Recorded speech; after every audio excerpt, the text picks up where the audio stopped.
Bienvenue à tous sur La Lettre Pro, le podcast Intelligence Artificielle. Je suis Frédéric Brulatour, le rédacteur en chef de La Lettre Pro.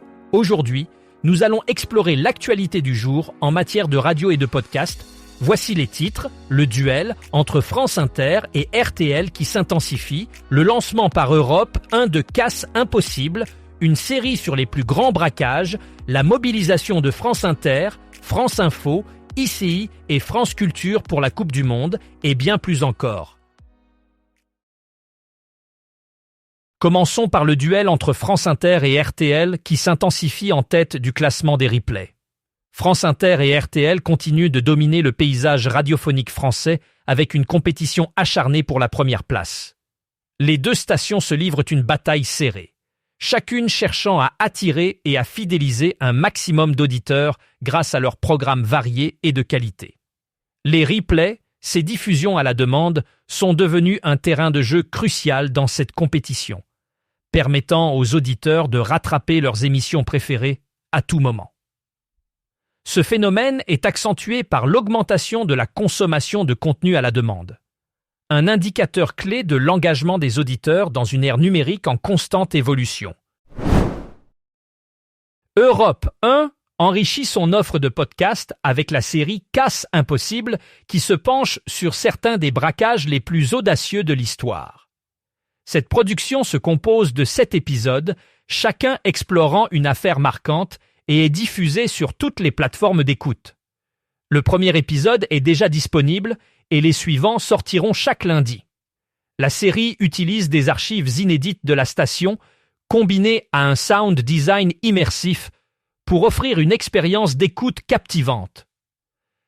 Parmi les affaires traitées, on retrouve le vol de la Coupe du Monde de football en 1966 à Londres et le braquage de la Banque de France à Toulon en 1992.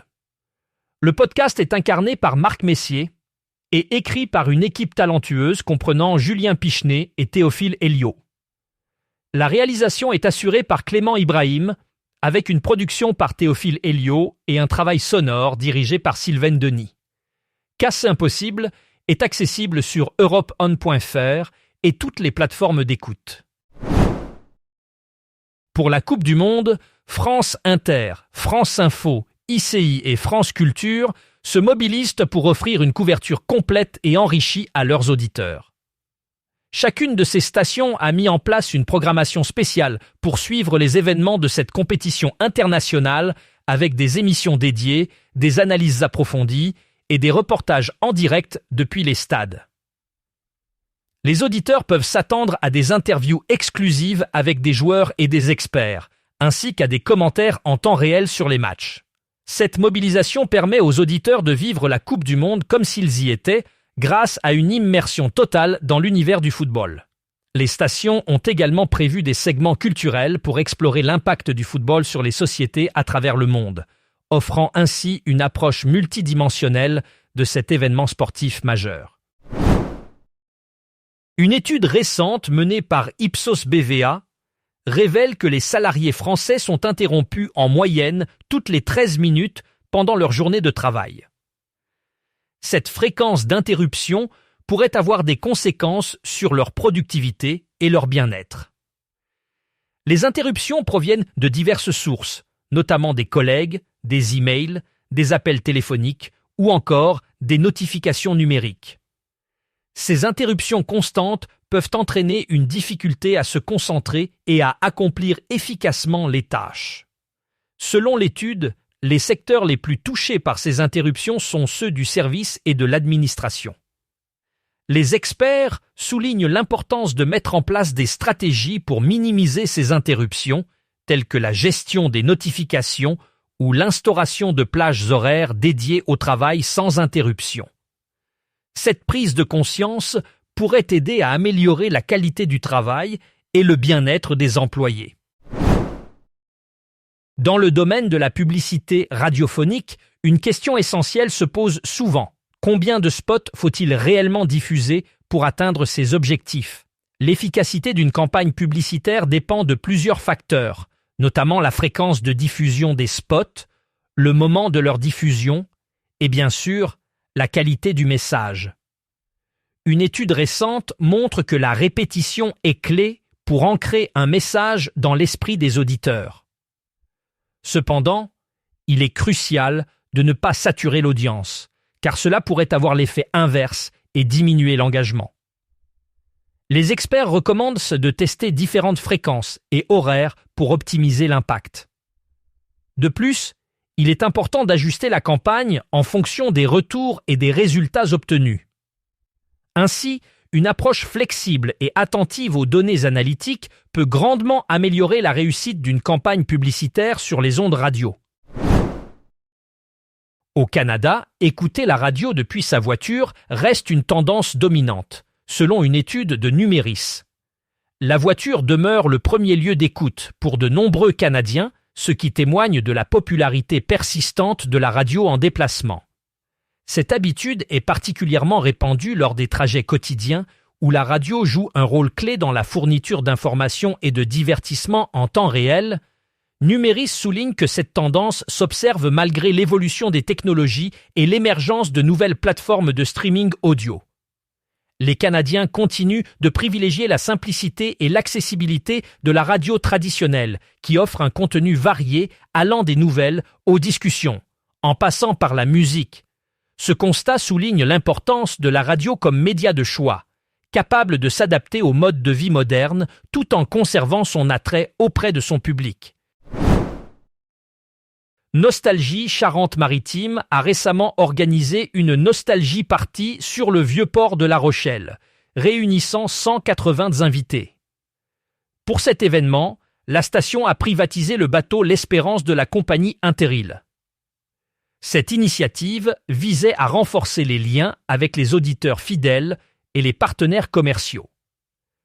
Les participants ont obtenu leur pass VIP en réagissant aux annonces diffusées sur l'antenne locale. La soirée comprenait un blind test musical, un cocktail dînatoire et un DJ set animé par Bruno Virlogeux, animateur local. Cette opération met en lumière la capacité de la station à mobiliser son audience et ses annonceurs par des actions locales.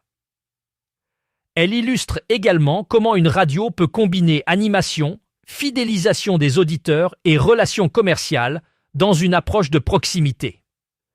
Cette Nostalgie Party témoigne de l'engagement de la station envers son public et son ancrage territorial. RFI renforce son offre pédagogique en lançant Des nouvelles du 12 bis, un podcast immersif destiné à l'apprentissage du français.